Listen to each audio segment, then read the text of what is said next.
Olá, amigos. Estamos iniciando mais um programa Esclarecimentos Oportunos.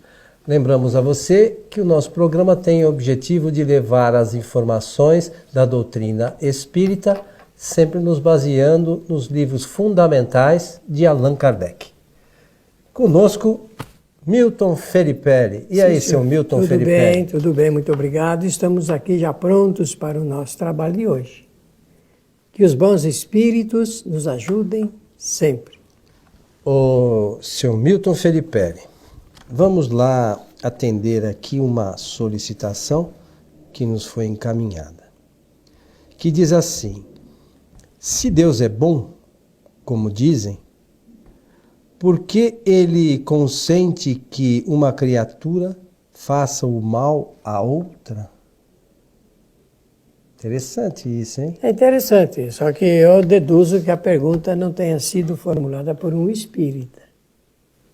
Porque diz assim, se Deus é bom, como dizem? Esse como dizem é como vocês costumam dizer, né? É. Porque é muito natural nas palestras doutrinárias, nas palestras espíritas, os divulgadores do espiritismo, os comunicadores, falarem da onipresença, onipotência, não é isso?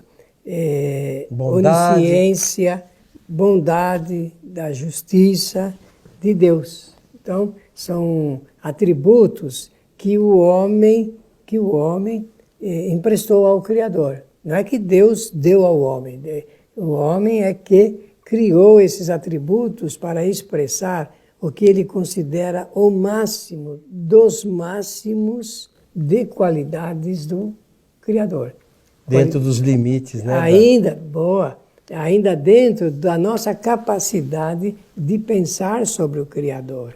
Porque, em verdade, meus amigos, nós não temos elementos da nossa capacidade para estudar, imaginar e comentar sobre Deus. Nós não temos. Nem os espíritos superiores da nossa codificação doutrinária tiveram, aliás, eles mesmos disseram que eles não tinham condições de saber tudo sobre Deus. É aos poucos que nós vamos ampliando a nossa capacitação de entender. E esse entendimento não é feito apenas do ponto de vista do raciocínio, da lógica, da matemática, das ciências humanas, não. É feito através do que o espírito consegue somar na sua teoria e na sua prática, indo em direção às leis de Deus. Por quê? Porque Deus não vai se mostrar nunca aos homens. Está lá nesse livro, a Gênese. Deus não se mostra. Deus se revela através das suas leis naturais. Ora, para entender sobre Deus, eu preciso entender sobre sua obra, sobre a criação, sobre as leis naturais, por exemplo. Então, eu quis fazer esse reparo inicial para nós entendermos que a pergunta é muito boa, ela é filosófica, é um jogo dialético na filosofia para podermos compreender um pouco sobre o bem e sobre o mal. Porque ali, falando do que nós pensamos ser mal, a pessoa faz a pergunta seguinte: como é possível uma pessoa fazer um mal a uma outra pessoa se tudo que provém de Deus é bom? Olha que interessante, é isso no fundo, esse jogo dialético que essa pessoa fez. E é verdade, como é possível uma pessoa fazer o mal a outra se tudo que está na criação é bondade? Tudo é excelente. Tudo que vem de Deus é excelente. Então, compreender, em primeiro lugar, que cada espírito tem a sua história, tem o resultado das experiências que fez ao longo de toda a sua trajetória e vai reunindo o que nós chamamos mal. Eu preciso saber o que é isso, o que é o mal. Aí, nesse livro, Kardec vai falar assim: bom, o mal é tudo que não é bom. Mas lá na frente, nesse mesmo capítulo, vai dizer assim: eu também posso dizer que o mal não existe. O que existe é a ausência do bem. mas que o mal ele é transitório, é passageiro, e é. Uma pessoa ela vai se revelando, quase que eu uso uma expressão comum, mas essa expressão não está muito certa.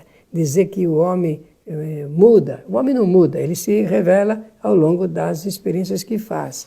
Então, uma hora o indivíduo faz um bem expresso, magnífico, e numa outra hora, em outro momento, historicamente, numa situação adversa da anterior, ele é capaz de provocar aquilo que nós chamamos o mal. Chamamos o mal, mas no fundo estamos querendo falar de que ainda não tem ali a plenitude do bem. Eu não sei se deu para apresentar a ideia por inteiro, mas no fundo, o que nós vamos fazer comentários a respeito dessa matéria, desse jogo ainda muito distante da sua realidade. No nosso programa anterior, nós falamos sobre fadas, gnomos e tal. Na verdade, eram os espíritos imperfeitos, né? E, de uma certa forma, esta condição do mal aqui, entre aspas, não é, se nós formos analisar, não são espíritos maus, são espíritos ainda imperfeitos, né? Está nessa medida. Nesta condição, porque essa coisa do mal propriamente, como você mencionou, não existe. Então é uma questão transitória que às vezes os espíritos caminham por ela por desconhecimento, né? Em relação às suas, devido às suas imperfeições. Mas é importante que a gente tome conhecimento dessas coisas e prossiga tentando caminhar no bem, né? Claro, vai chegar lá, porque a pergunta é a seguinte: um indivíduo que comete um crime, vamos falar de uma pessoa encarnada, um indivíduo que comete um crime, o crime é, segundo o nosso entendimento, um mal. Se ele é um mal, esse indivíduo ele vai sempre ser mal, ele sempre vai cometer crimes? A resposta, não. Porque ele, ao longo do desenvolvimento espiritual e da sua jornada de evolução, chegará a um momento de fazer outras experiências, recolher outros ensinamentos, outros conhecimentos, e ele criando uma condição melhorada do que ele era.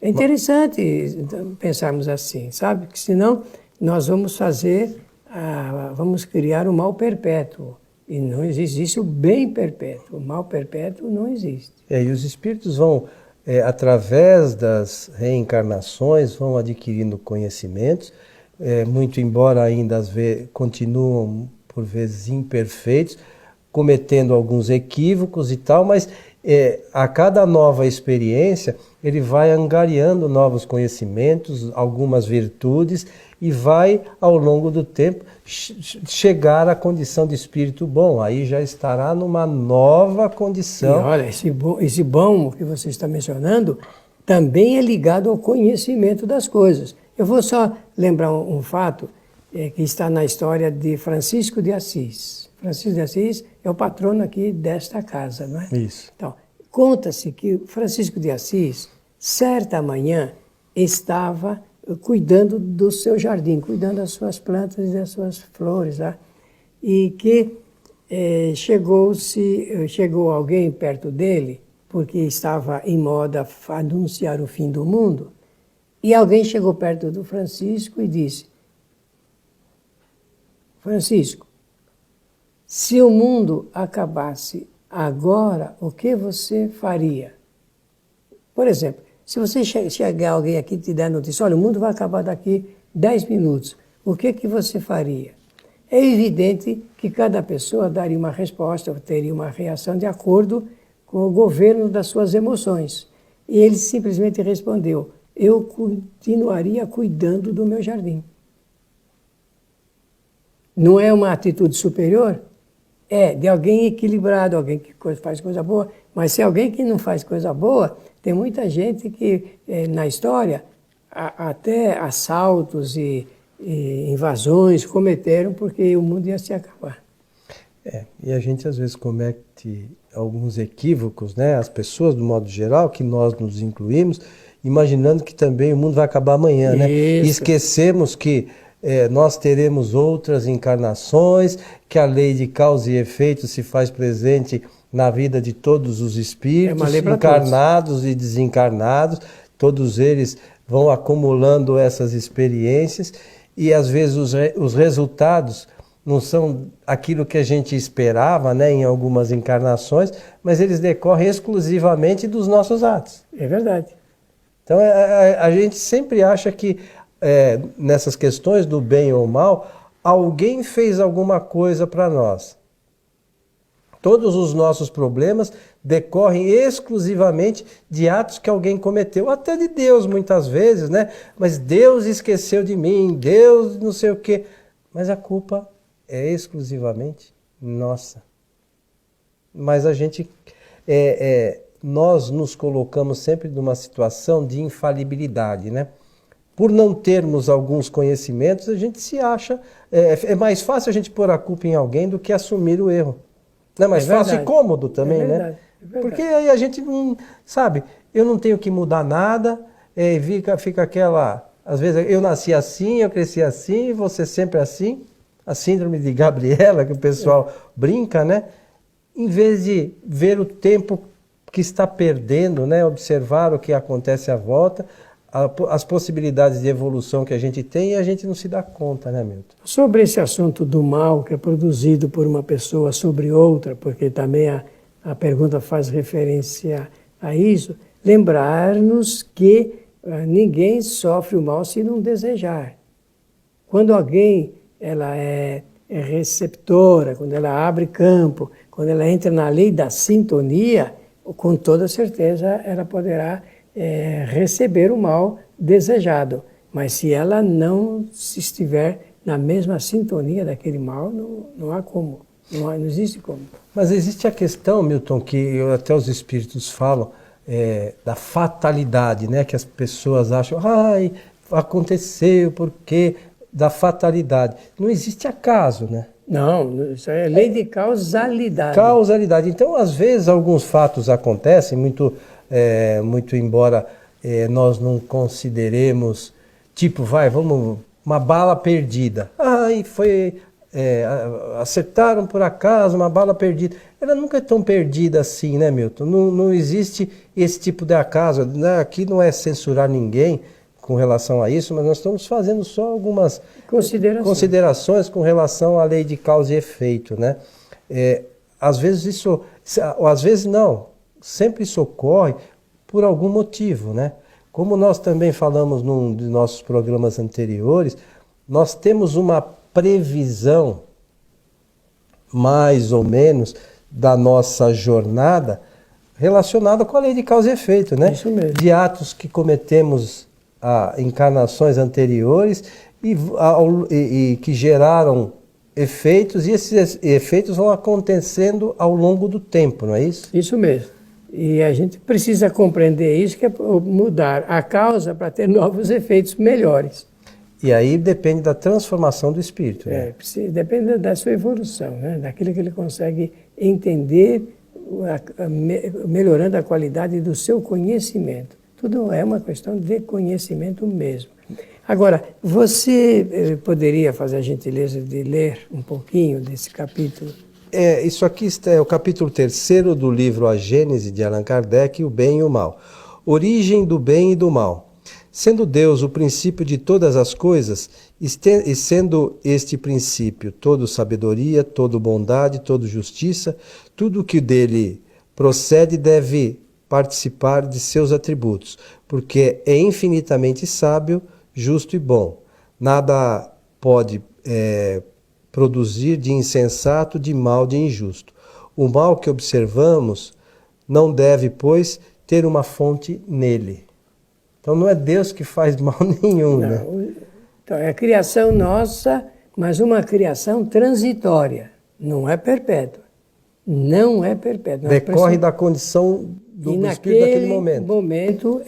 Devido à condição do espírito que conseguiu alcançar. Mas ao longo do tempo, conforme nós já dissemos, o espírito ele vai melhorando a sua condição e vai avançando. Se o mal estando nos atributos de um ser especial que se chama Arimane ou Satã, de duas coisas uma: ou esse ser seria igual a Deus e consequentemente tão poderoso quanto ele, e de toda a eternidade igual a ele, ou melhor, ou que lhe seria inferior. No primeiro caso, haveria duas potências rivais lutando sem cessar, cada uma procurando desfazer o que a outra fez, e se opondo mutuamente. Esta hipótese é inconciliável com a unidade de vistas que se revela na disposição do universo. No segundo caso, esse ser, sendo inferior a Deus, ser-lhe-ia subordinado, não podendo ter sido igual a ele de toda a eternidade, sem ser seu igual, teria um começo. Se foi criado, não pode tê-lo sido senão por Deus. Deus teria assim criado o espírito do mal, o que seria a negação da sua infinita bondade. Então, ver o livro O Céu e o Inferno, no capítulo que fala dos demônios. Olhe, a teoria de que nós estamos sob o governo universal do bem e do mal não é certa. Essa teoria não é espírita, não tem nada, nenhuma relação com a nossa doutrina. É uma criação que vem desde um agente chamado Mani, vem daí a palavra maniqueísmo, que fala do choque entre duas forças, do bem e do mal. Não é certo pensar dessa forma segundo o Espiritismo. O certo é nós pensarmos na lei de evolução, uma lei natural. Todos os espíritos no universo se enquadram nessa lei e cada um faz a sua evolução. Faz a sua evolução do ponto de vista teórico e do ponto de vista prático. E aí vai crescendo espiritualmente cada vez mais. Só existe o crescimento espiritual. Mas, como nós mencionamos, esses eventuais equívocos decorrem da imperfeição ainda do espírito, da falta de conhecimento que ele vai adquirindo ao longo do tempo, é isso? Lembrar-se, é isso mesmo. Lembrar-se, então, que isso também é proveniente, vem de acordo com o aspecto pedagógico de diversas religiões, que criaram essas figuras, e nós sabemos muito bem por quê e para quê. O Espiritismo não guarda relação com essas teorias. O Espiritismo o que guarda relação com o Espiritismo é a teoria da evolução do Espírito, sempre e cada vez mais. Inesgotável, inexorável, não para. Nenhum espírito para de evoluir. E nem regride, né? A partir do momento que adquire alguns conhecimentos, ele não evolui. Nada, ele nem para de evoluir. Nem para e nem evolui. Não existe em todas as encarnações, às vezes cometendo alguns equívocos, mas sempre ganha algum conhecimento.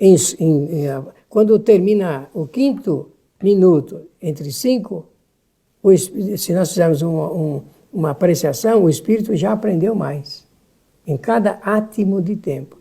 Então o Espiritismo não adota essa teoria, de que existe o espírito do mal, que luta contra Deus, sabe? Essa teoria não é, essa é uma teoria religiosa que não tem nada a ver com a nossa doutrina.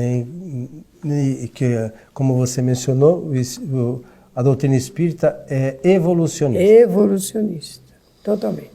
Meu amigo Milton Filipelli, esse é um tema bastante interessante, como dissemos, está no livro A Gênese, no seu capítulo 3, o bem e o mal. Leiam, porque como o mundo está passando por um momento de noticiário sobre mais o mal do que o bem, nós temos que aprender que o que existe é, em maior quantidade, o bem. No volume, o bem ganha.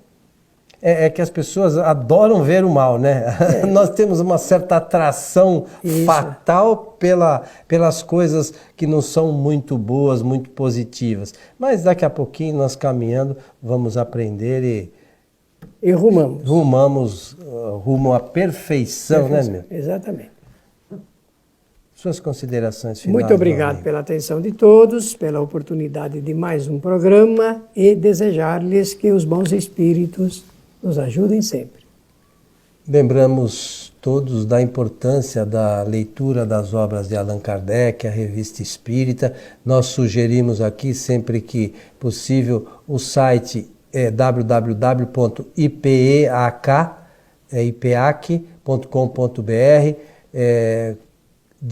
está sob o comando do nosso companheiro Cosme Massi, que é um manancial, um local onde tem um manancial muito grande de conteúdo das obras de Kardec, em francês, em inglês, em português, para aqueles que querem realmente estudar a doutrina espírita.